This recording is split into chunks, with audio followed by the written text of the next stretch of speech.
So just reading about the adventures of our next speaker gives me heart palpitations. It should give you a rush of adrenaline too.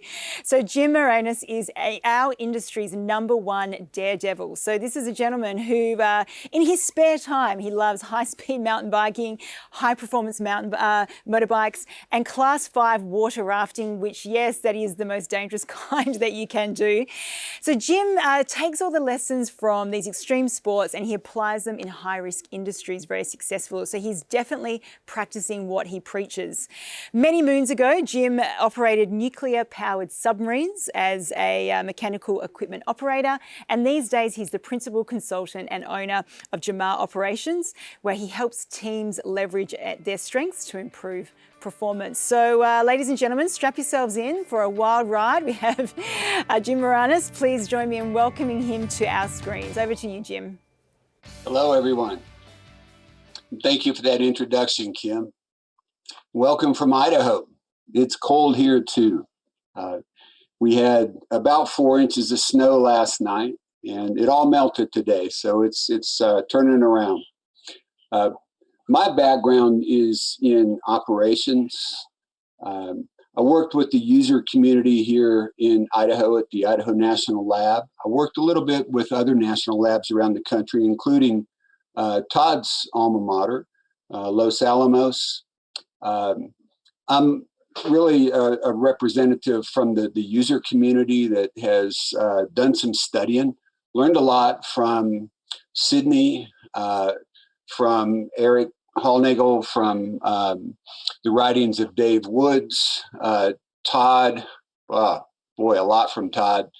And then over in the high reliability with Carl Weick and crew there. My approach to consulting is I look to see what's working in the field, and then I seek models to help the folks in the field understand a little bit more about why what they have found to be true is actually working for them. So like many that have spoken today, I was brought up with old view safety. And generally it served me well in the organizations that I worked with. However, working in high-risk operations, we knew that zero was a fallacy. And we went through various phases and abilities and being able to actually speak about that fallacy. And that kind of points to the title of my presentation today. And it stems from a discussion that I was having with Howard Nikimkin down at Los Alamos back in 2017. And we were going to present up in Toronto, and we wanted to write about how things were going in the industry. So we looked around our laboratory there at Los Alamos. We talked to other folks in the industry, and we said, what should we really focus on? And about that time, Howard pulled a button out of his desk drawer. He had found that some of the physicists there at Los Alamos had bought a button making machine. And the first button they produced was this. And we said, hallelujah, we've got our title. And we titled our presentation up there, Cynical Optimism, the Pathway to Resilience. And the premise was that the cynicism that was frequently present especially in national labs with our scientists, but also in many of the production, the oil and gas, the other industries that we'd worked with environmental restoration. There was a good bit of cynicism. You could see it when you were working with them. You could hear it in the way they interacted. But the premise was if you could see them becoming a little bit optimistic that what you were talking about might actually help, you were on the right path. So that's why we called it that.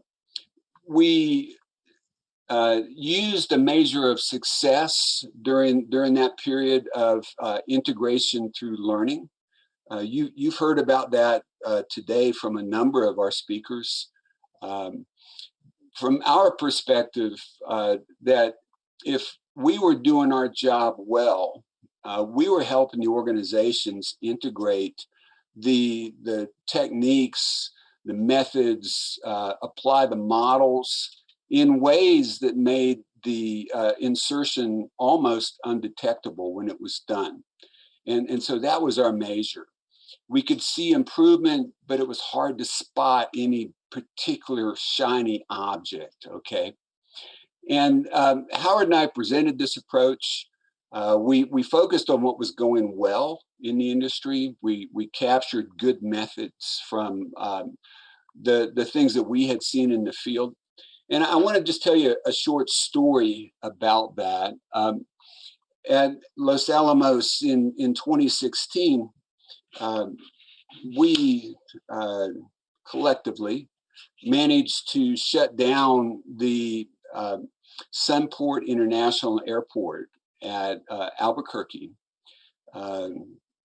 due to one of our eminent physicists carrying a mock-up of a weapons component through TSA in his hand-carried baggage on the 15th anniversary of 9/11. And he announced that he had a mock-up of a weapon in his bag, and they should probably take a look at it. He ended up in jail, and good news, after a couple of days, it was determined that in fact he had done nothing wrong. And in fact, as we looked at it as a laboratory, and you can imagine just the type of attention that our whole lab got because of that, we found that no one had done anything wrong, but we still caused a shutdown. And it was a great example of sometimes things that normally go right and result in good outcomes produce bad outcomes. No one had done anything wrong, but it didn't work this time. So we spent a lot of time talking with the folks in the laboratory, talking with senior leadership, really trying to help temper an overreaction. We were successful in helping the leadership really just let this play through. And we actually didn't make any changes to procedures. We found some procedures actually probably had run their useful course and probably should not exist, and we were able to get rid of those. There was no punitive action. We protected the physicists. We did find that there were a lot of moving parts, and you would expect that because this is a multidisciplinary lab. These parts that these guys are carrying around have to touch a bunch of hands. The security folks, the explosives folks, the physicists, the radiation protection people, a lot of moving parts and a lot of conversations. What we found was that we had just forgotten to learn, and there was really no blame there. It was just that we got a little bit lackadaisical. We didn't factor in things change.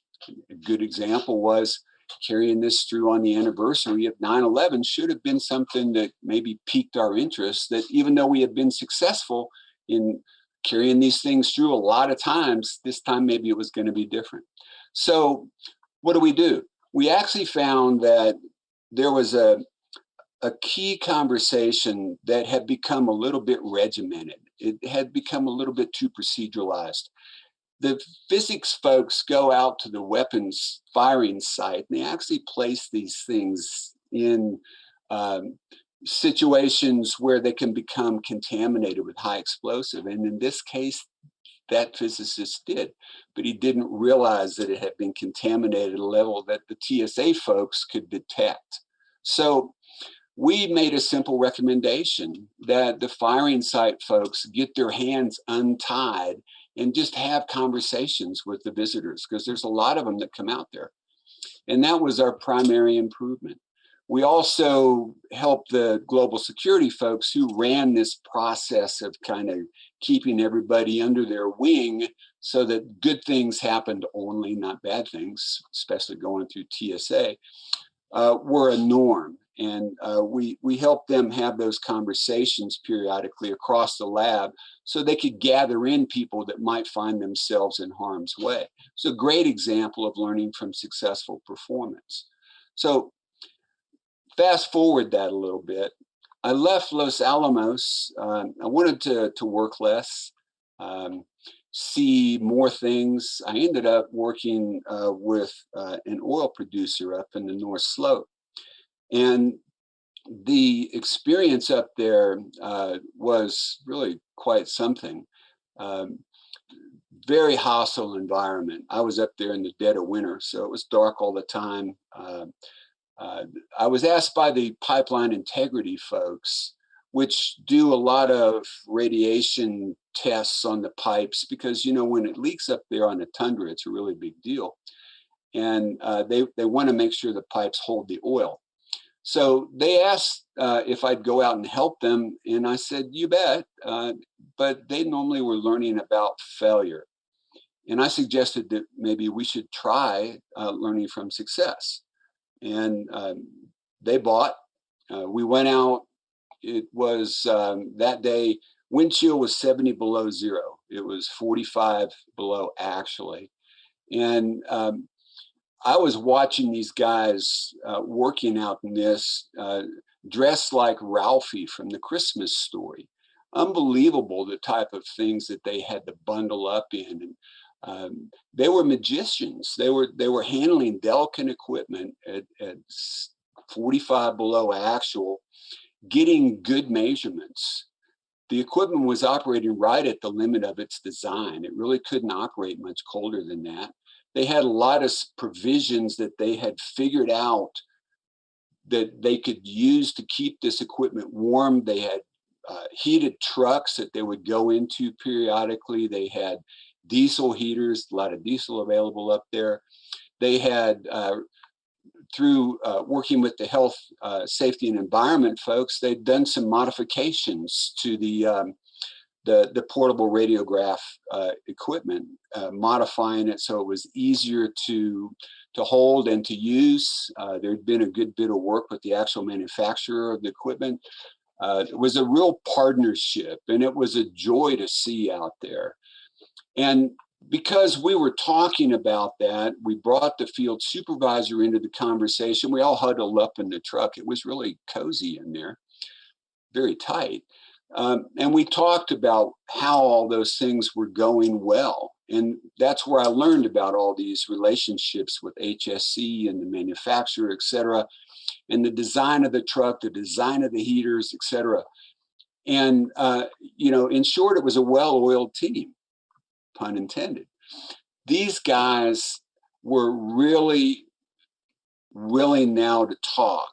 And because we were appreciating the good work, they were able to talk about the way they had made these things happen, the ability to adapt in the field. And we said, well, but what would you like to see maybe go a little bit better? It's not broken, but I mean, it could even get better, right? Oh, yeah, yeah. And we found out that there was a PM required on the trucks, preventive maintenance, that was pretty rigorous. And the folks that ran that were pretty demanding about getting the trucks back into the central shop and getting them tested, et cetera.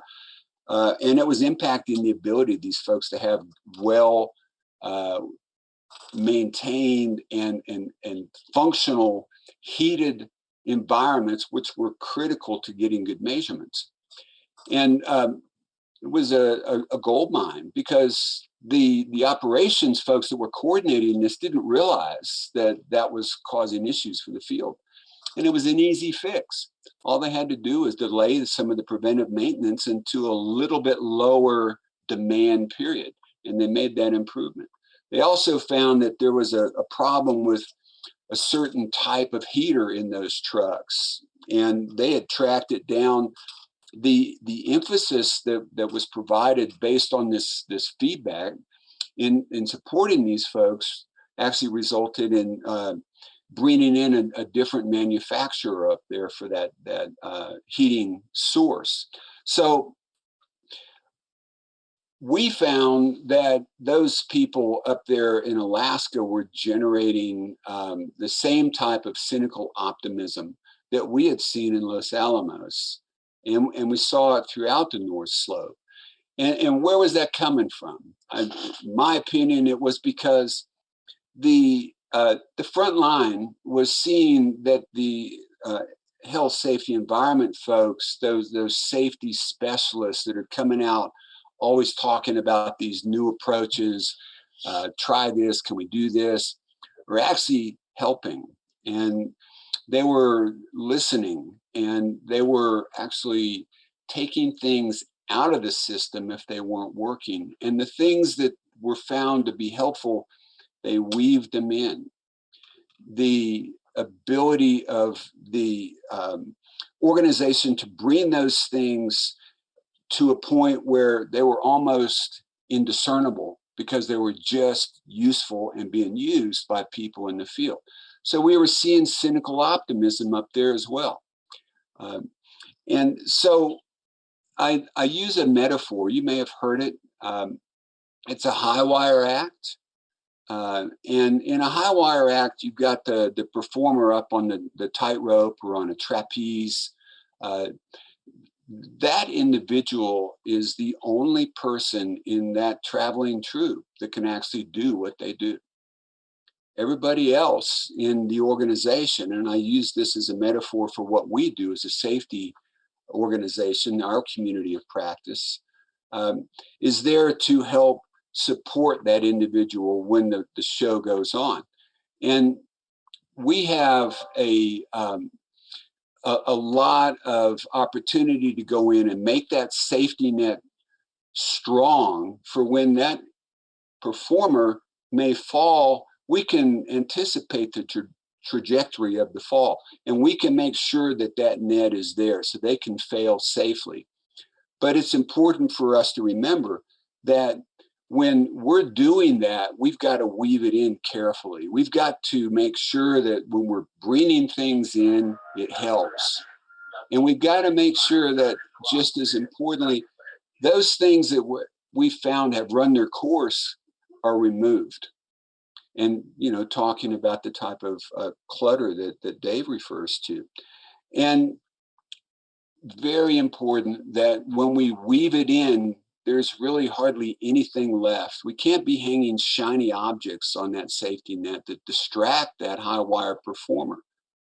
And the cynical optimism that we see out there in the field, I think, is a good indication that we're doing that well. And that's why I think there's a real relationship there. So I wanted to mention one of the things that really got me going last year over in Brisbane, Dave, was the paper that you and Sydney and Dave Woods and Drew Ray published right before that conference last year. And in there was a statement that right at the end, it was a little bit pessimistic in my view. And it said, we acknowledge that the safety differently professional practice is in its infancy, and hence the descriptions proposed in section 3.2 and specific tasks in table 6 are not likely to be a reflection of current practice. And I think that from what I hear today, this evening, or this morning, depending on where you are, and my observation out working in the field, that really may be a little bit pessimistic. I think that folks are cynically optimistic that this is really working. And so with that, I'll turn it back to you guys. Excellent. Thank you so much, Jim. That was wonderful, extremely insightful. And what I really enjoyed about your presentation today, Jim, was just hearing about what feels like almost organic and very natural processes that you've adopted to get out there and understand work in some very extreme and hostile and challenging environments. So I think the takeaway for us as safety practitioners, for those who are on the call today, we can certainly help organisations move away from that fixation on failure to really studying success. And we can do that just by really simply creating space and time to learn about the intricacies of work as done. And don't go out there necessarily pushing a message. Create that cynical optimism, as you said, by helping remove that clutter and working with them and collaborating with the front line to create the processes that they know will actually help them with safety. And I think that's where that cynical optimism starts to breed and grow. I've certainly seen that in action. So thank you so much, Jim. That was wonderful.